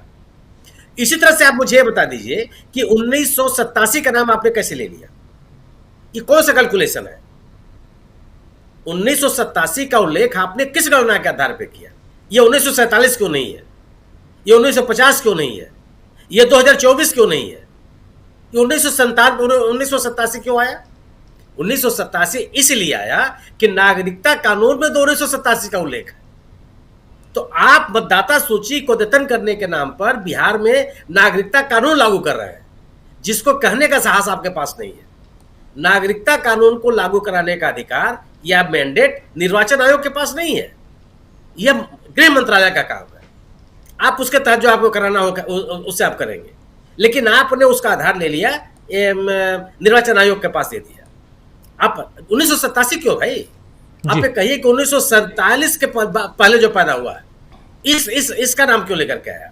तो पूरा का पूरा जो प्रयास है वो केवल और केवल है कि सत्तारूढ़ दल को विशेष मौके देना और जो विपक्ष के लोग हैं उनके लिए समान अवसर की कमी हो। ऐसे मतदाताओं को केवल मतदाता सूची में रखा जाए जो सत्तारूढ़ दल के समर्थक है। बिल्कुल बिल्कुल बिल्कुल। अमलेंदु जी, यहाँ पे एक सीधी बात कि 2.5-3 घंटे से बैठे हुए हैं, 11 दलों के नेता गए हैं और जो कह रहे हैं अभी यहाँ अभिषेक मनु सिंघवी कि 2-2 लोगों के लिए कहा जा रहा है तो 22 लोग हो सकते थे, लेकिन हम 18 ही हैं। और उसके बाद कहा जा रहा है कि हर दल के अध्यक्ष आएंगे, हर दल का चेयरपर्सन आएगा।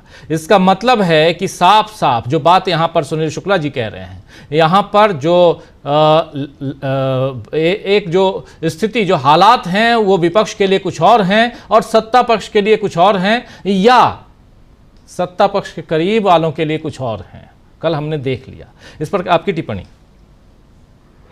एक तो राजीव जी, चुनाव आयोग खुद को राजा समझ बैठा है, क्योंकि आप देखिए कि जो जिन दलों के प्रतिनिधि जा रहे हैं वो कहीं विपक्ष की मुख्य पार्टियां हैं और कहीं वो कि राज्यों में सरकार में।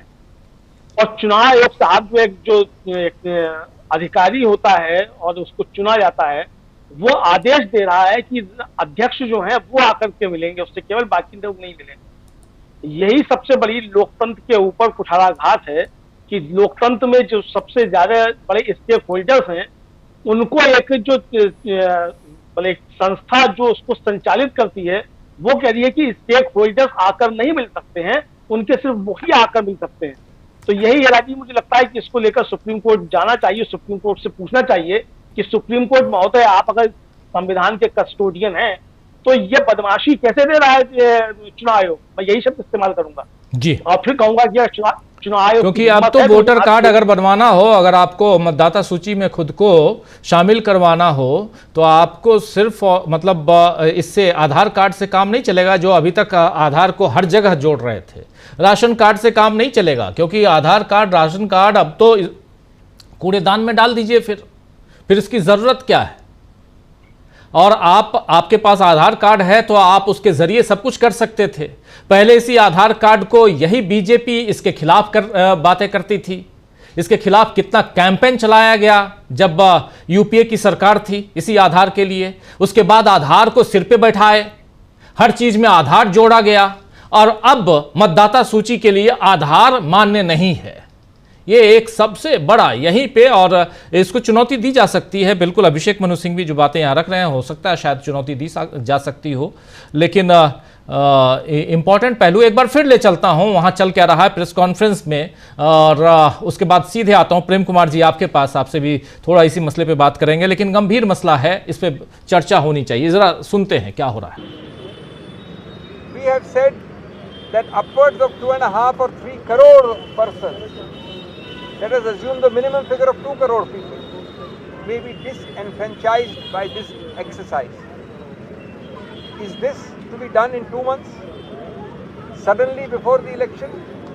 We are not against it. It can be done with great caution, great care, great comprehensiveness and great time invested after this election. Then you have 5 years for Bihar. Why choose this on the very cusp of the election? We also then asked the question, when did you think about this? You had a SSR, which is a summary revision in 2024 October you started it. You gave statements about educating voters, about educating political parties, about having training camps for BLOs, training camps for electoral officers.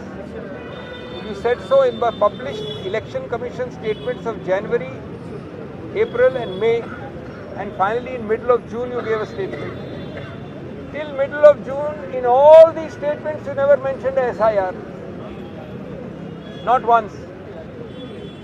Suddenly you said so towards the end of June and gave 1.5 months.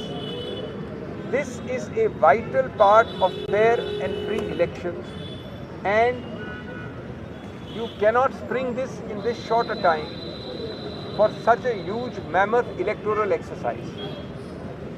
We believe that migratory persons who have to travel for work, cannot be at the beck and call of the person who knocks on the door saying, please fill up the enumeration form. He does not have time. But he has been there on the electoral roll from 2003. He has voted in 4 elections, or maybe 5 elections. and he will say suddenly, sir, sorry, this time you did not produce your own card, birth certificate card, or your mother or father's, you are out. He will not have time to challenge in court. By the time he finds this out and goes to court, elections would have begun. The law is that when electoral process starts, challenges are not heard by courts. So this is a very serious thing. There are many other issues we have no time for, but the Election Commission, though it heard us, seems to be completely disinclined to accept our submissions. One of the main points they made, we pointed out, was not valid, and one of the main points made was that, or rather 2 or 3 main points I will discuss in less than 1 minute and finish. Point 1 said was that how can we listen to you or change our view because each of your same political parties has increased the BLO figures, the booth level agent figures, by hundreds after our announcement 7 days ago. I pointed out that there is no contradiction in this. You make a new rule, we have no option but to increase our booth level agents. But that does not mean that we can't ask the if question. That does not mean that we can't come and ask you to change the rule itself because the rule is wrong. Now today if you go ahead with the rule, I have no option but to increase my booth level agents. Another argument given was that because you made so many complaints about the validity of electoral rolls in Maharashtra, it was important to do the exercise in Bihar. Well, if you had to do the exercise because we complain, it doesn't mean we can't complain about Maharashtra. It means that you should wait and do an exercise which will give priority to Bihar after the elections, not in the last 2 months. You can't squeeze us all in time, and so on and so forth. I will ask my colleagues, 2 or 3 of them to speak, but we have had this. Mr. Manoj and Mr. Dipankar. Let Mr. Manoj speak. शुक्रिया साथियों, बड़े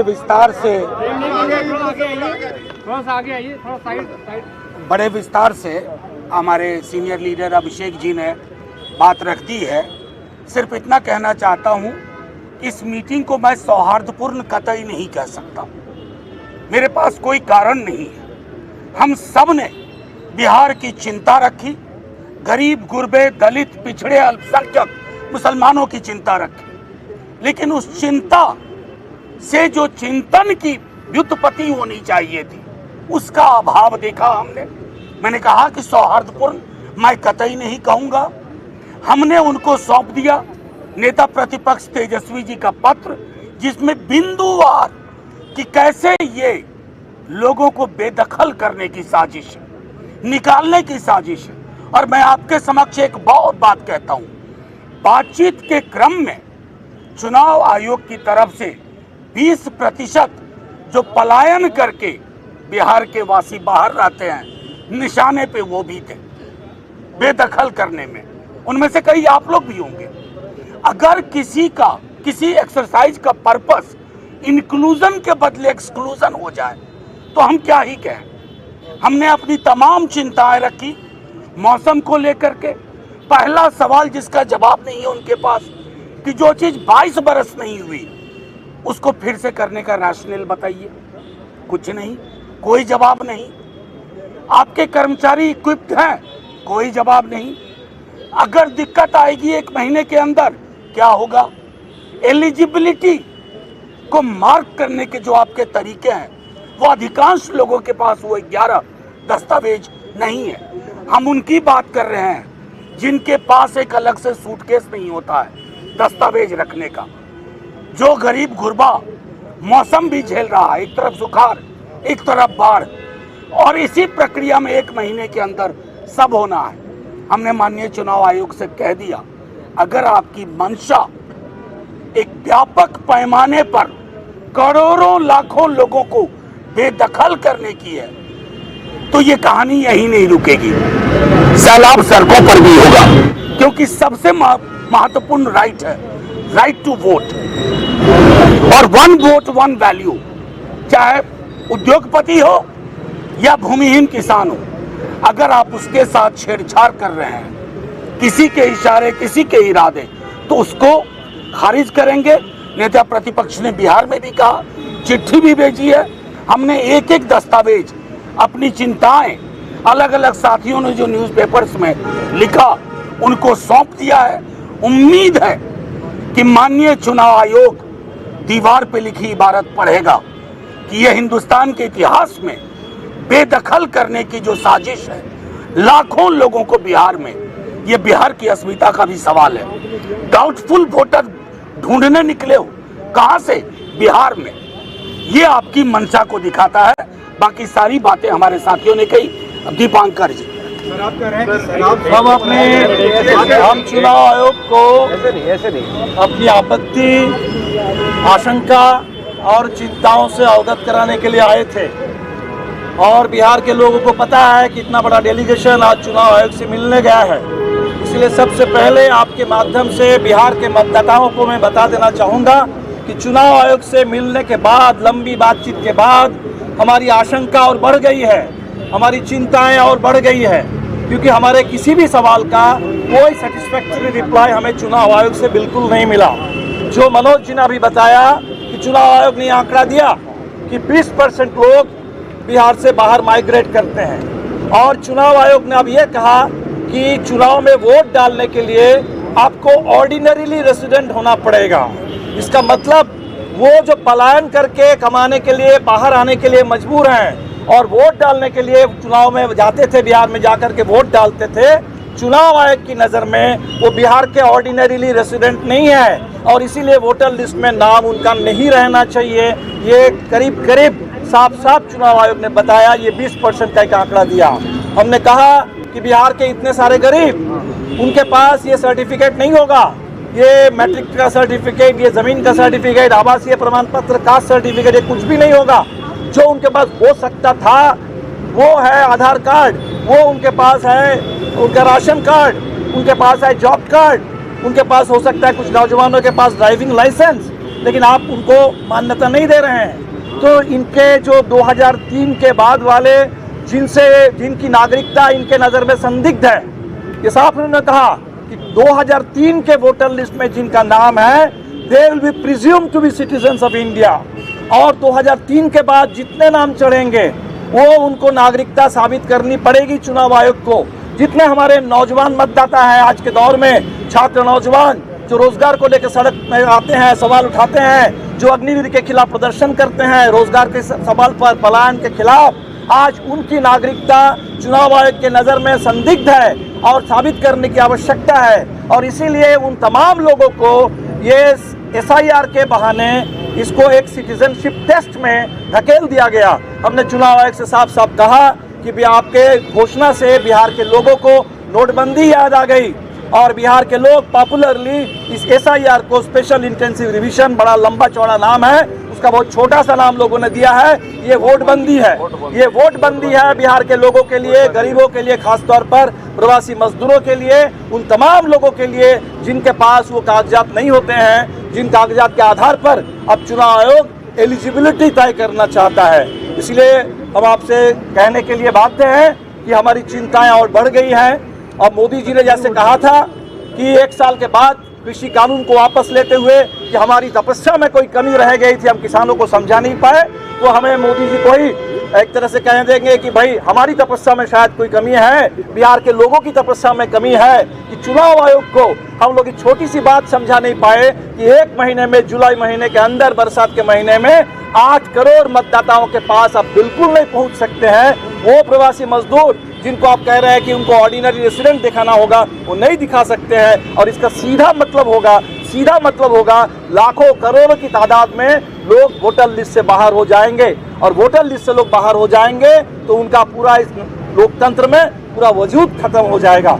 ये बात हम चुनाव आयोग को समझा नहीं पाए, लेकिन आप चुनाव आयोग पर हैं, चुनाव आयोग क्या सोचता है आने वाले दिन में। लेकिन बिहार के मतदाताओं को हम साफ साफ बता देना चाहते हैं कि आपके वोट डालने का अधिकार, जो सबसे बुनियादी अधिकार है लोकतंत्र में, वो आज खतरे में है।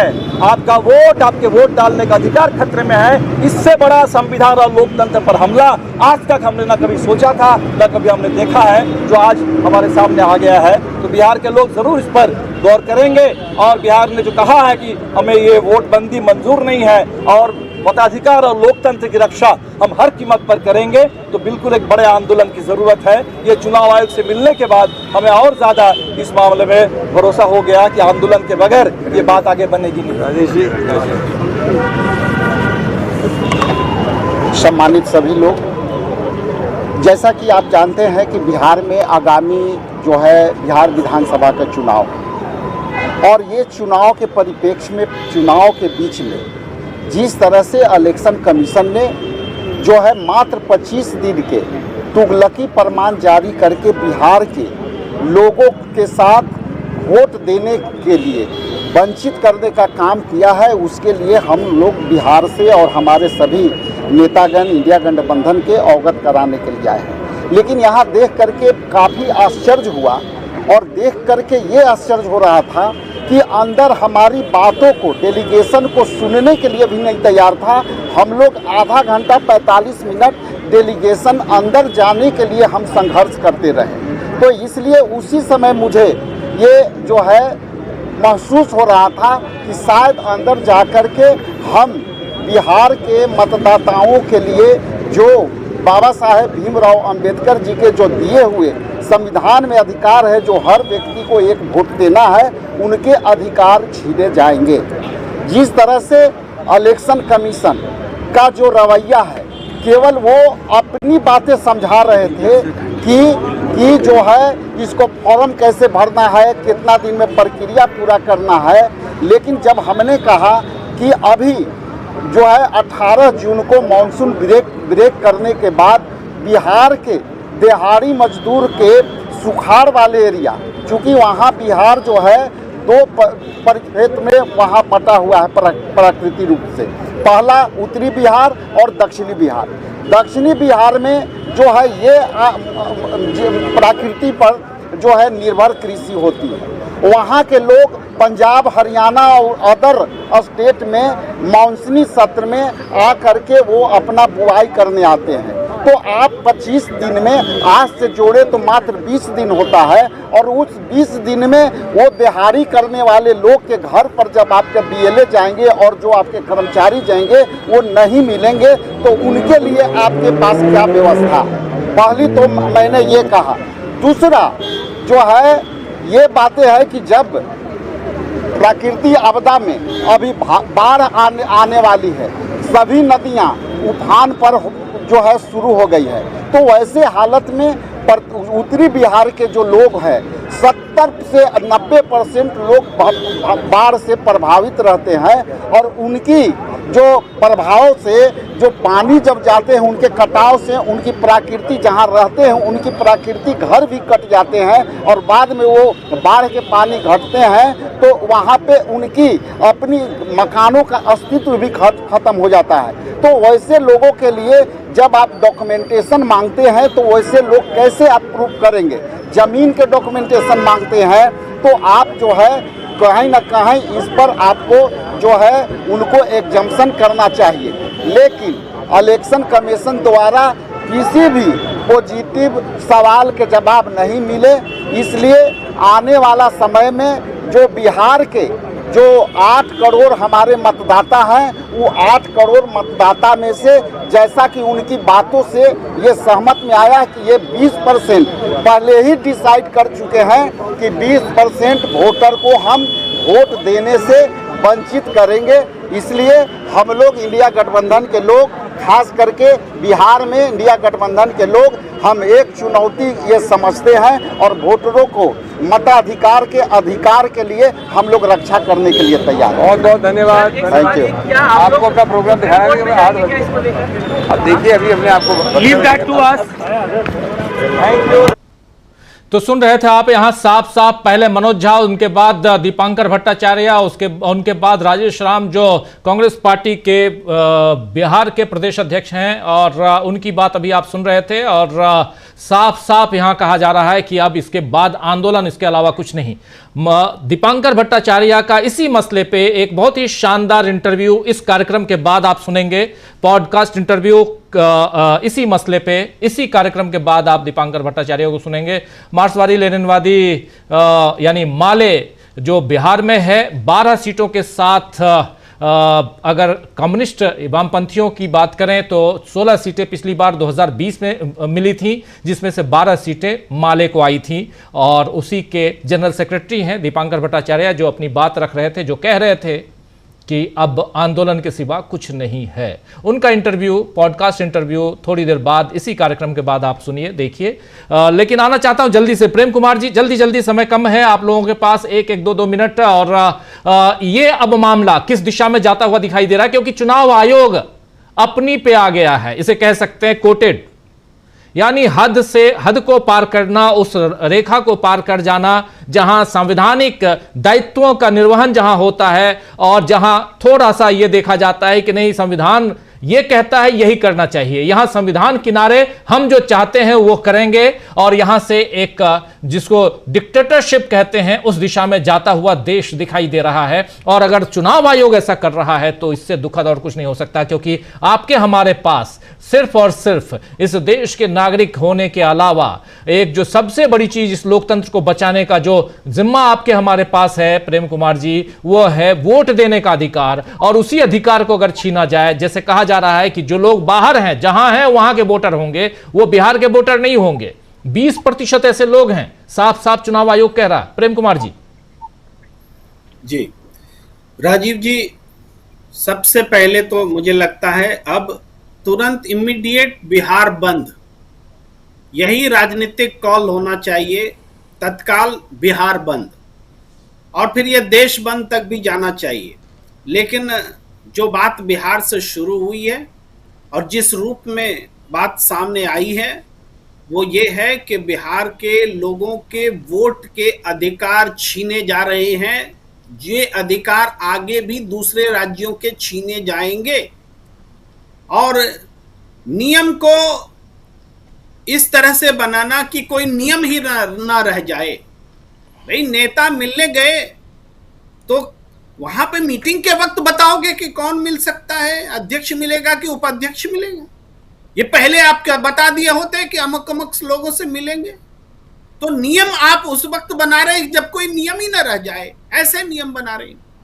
ये तो फिर भी छोटी बात हुई, लेकिन वो 20% वाली बात जो आपने भी कही, थोड़ा सा मैं ध्यान दिलाते हुए कि ये 20% लोग बिहार में वोट देते हैं तो बिहार से बाहर वोट दे रहे हैं, इसको आप चेक कीजिए कि एक व्यक्ति 2 जगह वोट नहीं दे सकता है, ये आप चेक कर सकते हैं। लेकिन बिहार में लौट कर आए, पलायन किए हुए लोग वोट देने ना आए, ये आप कैसे सुनिश्चित कर सकते हैं? बिहार के लोग बिहार में वोट नहीं देंगे तो कहां वोट देंगे? यानी ये इल इंटेंशन साफ है कि पलायन कर रहे लोगों को हम बिहार में वोट देने नहीं देंगे।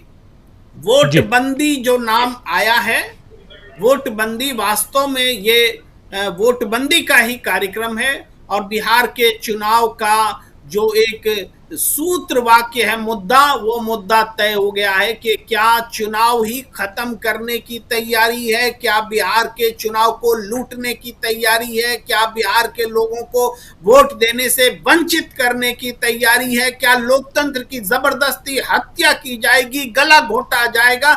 ये वो वक्त है, इसलिए मैंने बहुत संक्षेप में बात को शुरुआत ही वहीं से की और खत्म भी वहीं करता हूं कि बिहार बंद और टोटल जितना बड़ा प्रोटेस्ट हो सकता है ये लेना चाहिए। एक लाइन और जोड़ते हुए, आश्चर्य है कि इस मुद्दे पर बीजेपी को क्यों नहीं चुनाव आयोग से मिलने का मन करता है?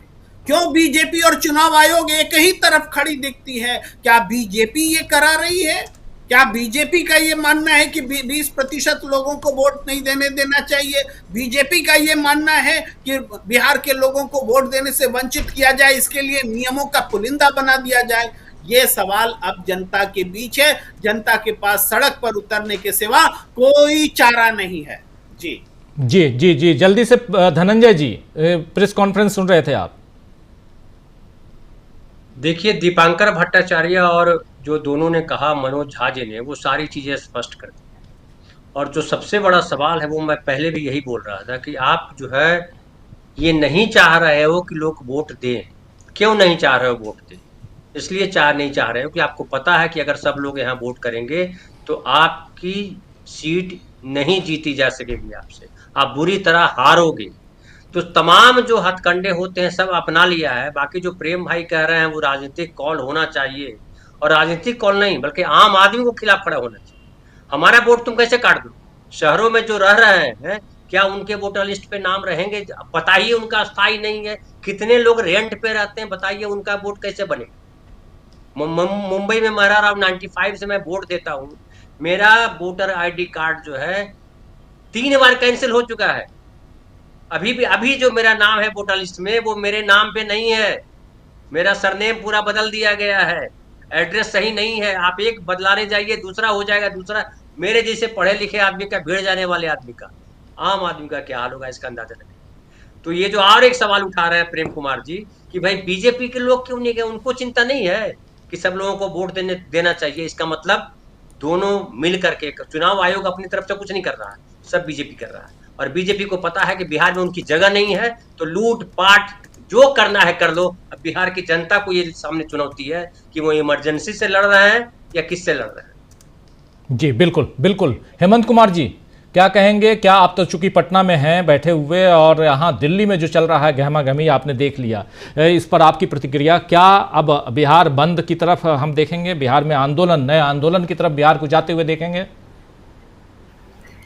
राजीव जी, आंदोलन के सिवा और कोई रास्ता बचा हुआ नहीं है। ये सिर्फ मतदाता बनाने का जो मसला है वो ही नहीं, बल्कि यह चुनाव भी एक तरह से आंदोलन के मोड में ही लड़ा जाना चाहिए। और मैंने पहले भी कहा था कि ये पूरी तरह से लोकशाही के खिलाफ तानाशाही ने मोर्चा खोल दिया है, और उसमें चुनाव आयोग एक बड़ा भागीदार है। उसमें एक तरह से उसका एक वो प्रोमोटर, क्रिएटर सब वही है। अब वो किसके इशारे पर कर रहा है ये सबको पता है। अब बताइए कि आज ये बात खुल गई। मैं ये बात पहले से कह रहा था कि ये जो प्रवासी लोगों को वोट करने से रोकने की भी एक बड़ी साजिश है, और वो आज बात खुल गई। आज चुनाव आयोग ने खुद स्वीकार कर लिया कि हाँ 20% लोग ये जो बाहर रहते हैं बिहार के, उनको ऑर्डिनरी अगर साबित करना पड़ेगा कि वो बिहार में बसते हैं, तब उनको वोटिंग राइट मिलेगा, और उनको साबित जाना पड़ेगा। यानी कि आप जाइए, काम धाम छोड़ करके घर पर जाइए और वहाँ रह करके अपना मतदाता पत्र बनवाइए। तो उसमें एक जो पूरी जो दिखाई दे रही है कि ऐसा क्यों किया जा रहा है कि दिल्ली में अभी जो आप देखेंगे कि जिस तरह से बड़े पैमाने पर झुग्गी झोपड़ियों को तहस नहस किया गया है, उजाड़ दिया गया है, और वहाँ जो लोगों का जो अपील, एक तरह से पॉपुलर अपील जो है कि बिहार में इस बार सबक सिखाएंगे, ये सबक सिखाने वालों को ये पहले से ही ये सबक सिखाने के लिए तैयार बैठे हैं कि तुमको यहाँ उजाड़ेंगे भी और वहाँ तुमको वोट भी डालने नहीं देंगे। दोनों तरफ, यहाँ तुमको बसने नहीं देंगे और वहाँ तुमको वोट नहीं गिराने देंगे। तो ये तरह से वोटबंदी जो दीपांकर जी ने कहा, मुझे लगता है कि वोटबंदी ही है ये। नोटबंदी के बाद ये बड़ा वोटबंदी लेकर के आए हैं, और जिसमें इनका मकसद ही है लोगों को अपने मताधिकार से डिबार करना, उससे वंचित करना, और लोकतंत्र को एक तरह से वो पर तानाशाही निजाम उस पर थोप देना। इसी दिशा में आगे बढ़ रहे हैं। तो मैं समझता हूँ कि अभी जो भी राजनीतिक पार्टियां इसमें बिहार की हैं, और उनको सिर्फ बिहार में ही नहीं, बिहार को इसको आगे बढ़ करके लीड करना चाहिए। और पूरे देश के लिए ये एक तरह सबक है, पूरे देश के लोगों को, पूरे देश के राजनीतिक दलों को इस जो इमरजेंसी कॉल है एक तरह से ये, और उसके खिलाफ मुझे लगता है कि खड़ा होने का वक्त आ गया है। अब कोई उपाय नहीं है, क्योंकि चुनाव आयोग ने आज मंशा साफ कर दी। वो मिलने से भी जिस तरह से डेरोगेटरी ये इनकार कर रहा था, उसमें तो साफ लग रहा था कि हम बात नहीं करना चाहते हैं, हम आपसे कोई किसी भी तरह के सवालों का जवाब नहीं देंगे, ना बात करेंगे। तो ये तो पूरी तरह से लग रहा है कि वो किसी तरह का रेक्टिफिकेशन के लिए तैयार नहीं है। उनके मन में जो पहले से तय किया हुआ फार्मूला है, उसी फार्मूला का एग्जीक्यूट करना है बस। जी सुनील जी क्या कहेंगे इस पे? यहाँ से एक आंदोलन की तरफ बढ़ते हुए देख रहे हैं आप, विपक्ष साफ जितने आरोप लगा रहा है खुले तौर पर, उसी चुनाव आयोग के दफ्तर के आगे प्रेस कॉन्फ्रेंस, और उस प्रेस कॉन्फ्रेंस से जो आवाज़ निकल रही है वो आवाज़ कहीं ना कहीं कहें तो एक गुस्सा है, वो साफ दिख रहा है चुनाव आयोग के खिलाफ गुस्सा, और ये गुस्सा जायज़ है। अगर आप निर्वाचन आयोग के मुख्यालय पर, कार्यालय पर की गई सुरक्षा व्यवस्था का विजुअल आप दिखा दीजिए, तो ये पता चल जाएगा कि निर्वाचन आयोग राजनीतिक दलों से मिलना चाहता है कि नहीं मिलना चाहता। वह ऐसे किसी व्यक्ति से मिलना चाहता है क्या जो इस पूरी व्यवस्था के ऊपर सवाल पैदा कर रहा है? आप राजनीतिक दलों से नहीं मिलेंगे तो किससे मिलेंगे? अगर आप सिविल सोसाइटी से नहीं मिलेंगे तो किससे मिलेंगे? और सवाल इस बात का है कि ये बड़ा सवाल है कि आखिर भारतीय जनता पार्टी इस पर क्यों नहीं बोल रही है? केवल इसलिए नहीं बोल रही कि इस पूरी की पूरी प्रक्रिया से उसको फायदा मिल रहा है। और क्या निर्वाचन आयोग ऐसा कोई भी निर्णय ले सकता है जो भारतीय जनता पार्टी के राजनीतिक हितों के खिलाफ हो या उसको लाभ पहुंचाने वाला ना हो? जिस निर्वाचन आयोग को इस सरकार ने पूरी तरह से अपने कब्जे में कर रखा है और वह कोई भी ऐसी प्रक्रिया नहीं चाहता जिससे कि यह निर्वाचन आयोग स्वतंत्रता पूर्वक पूरी पारदर्शिता के साथ काम कर सके, तो निश्चित रूप से सत्तारूढ़ दल के मदद करता हुआ निर्वाचन आयोग दिखाई दे रहा है आपको। इस पूरे प्रकरण में एक जन आंदोलन के अलावा कोई विकल्प नहीं है। एप्लीकेशन दे करके, आवेदन पत्र दे के, मेमोरेंडम दे करके आप इस प्रक्रिया को नहीं रोक सकते। यह प्रक्रिया नहीं रुकने वाली है। जनता दल यूनाइटेड भी उसके साथ खड़ा है, जो आज की तारीख में वहां सत्तारूढ़ दल है, जिसकी भी ये जिम्मेदारी बनती थी। जनता दल यूनाइटेड भी चुप है, उसके भी लोग नहीं बोल रहे हैं। लोजपा भी इस पर चुप है, उसके भी लोग नहीं बोल रहे हैं। मांझी साहब भी चुप है, उनके लोग भी नहीं बोल रहे हैं। उपेंद्र कुशवाहा जी भी चुप है, उनको भी नहीं लगता कि इससे लोगों के मताधिकार का हनन हो रहा है। यह पूरी की पूरी प्रक्रिया अधिकाधिक संख्या में लोगों को मतदान की प्रक्रिया में शामिल कराने की नहीं है, बल्कि रोकने की प्रक्रिया है।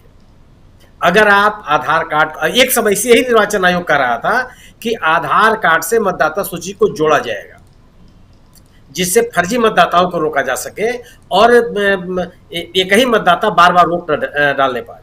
आज जब यही निर्वाचन आयोग इस पुनरीक्षण अभियान में आधार कार्ड को एक अभिलेख मानने से इनकार कर दे रहा है। एक ड्राइविंग लाइसेंस जो पूरी दुनिया में, पूरे देश में मान्य है।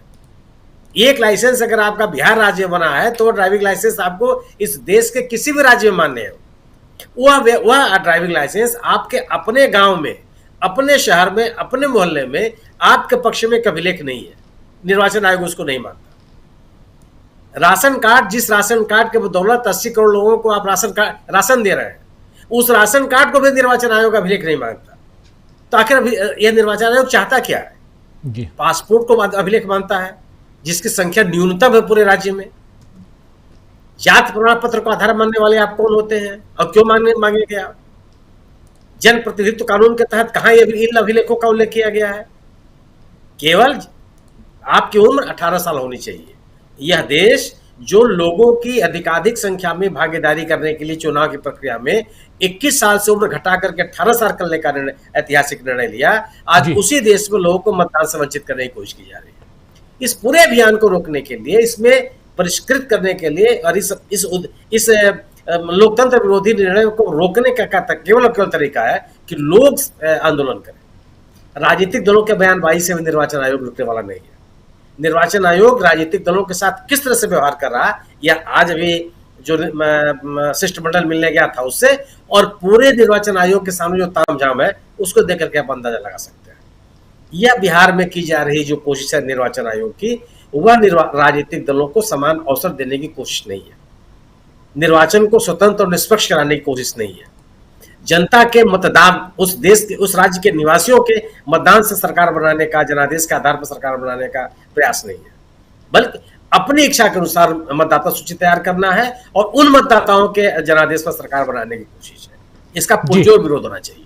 बिल्कुल बिल्कुल बिल्कुल। अमलेंदु जी, क्या कहेंगे आप? यहाँ चुनाव आयोग जो शक है, जिस धांधली की यहाँ बात की जा रही है, साजिश की बात की जा रही है, वो सब कुछ यहाँ दिखाई दे रहा है, ये माना जाए? बिल्कुल राजीव जी, अब तो विपक्ष ने कह ही दिया कि भाई अब ये बिल्कुल शक, और दीपांकर भट्टाचार्य ने तो साफ साफ कह दिया कि अब ये शक जो था हमारा यकीन में बदल गया कि ये वोटबंदी है और ये वोट डालने ना देने का प्रक्रिया कर रहा है। मनोज झा ने भी साफ तौर पर कहा, और ये भी कहा दीपांकर भट्टाचार्य ने तो साफ साफ कि ये आंदोलन इस पर किया जाएगा। तब देखना ये कि आंदोलन किस तरीके से होता है और क्या इस पर कदम उठाते हैं। अब बिना आंदोलन के बाद राजीव जी कुछ होने वाली नहीं है, क्योंकि साफ समझ में आ गया है कि चुनाव आयोग लोकतंत्र का सबसे बड़ा शत्रु हो गया है। ये बात अब समझ में आ रही है राजीव जी, आज की इस मुलाकात के बाद और इन नेताओं की प्रेस कॉन्फ्रेंस के बाद। जी बिल्कुल बिल्कुल, आप सही कह रहे हैं। दीपांकर भट्टाचार्य का इंटरव्यू, पॉडकास्ट इंटरव्यू अभी इस कार्यक्रम के तुरंत बाद आप देखिए, और इस कार्यक्रम को अब समाप्त करने की इजाजत चाहता हूं। बहुत बहुत शुक्रिया सुनील जी, बहुत बहुत शुक्रिया प्रेम कुमार जी, धनंजय जी, अमलेंदु उपाध्याय जी, और साथ में जुड़े थे उधर पटना से हमारे साथी हेमंत कुमार जी। आप सबका बहुत शुक्रिया, बहुत धन्यवाद। आप तमाम साथियों, आप सबका भी शुक्रिया अदा करता हूं। दीपक कुमार जी हमारे साथ हैं, दीपक शर्मा जी हमारे साथ हैं, हमारे साथ कंवर लाल बुधाना हैं, देवेंद्र चटर्जी जी हमारे साथ बने हुए हैं, प्रकाश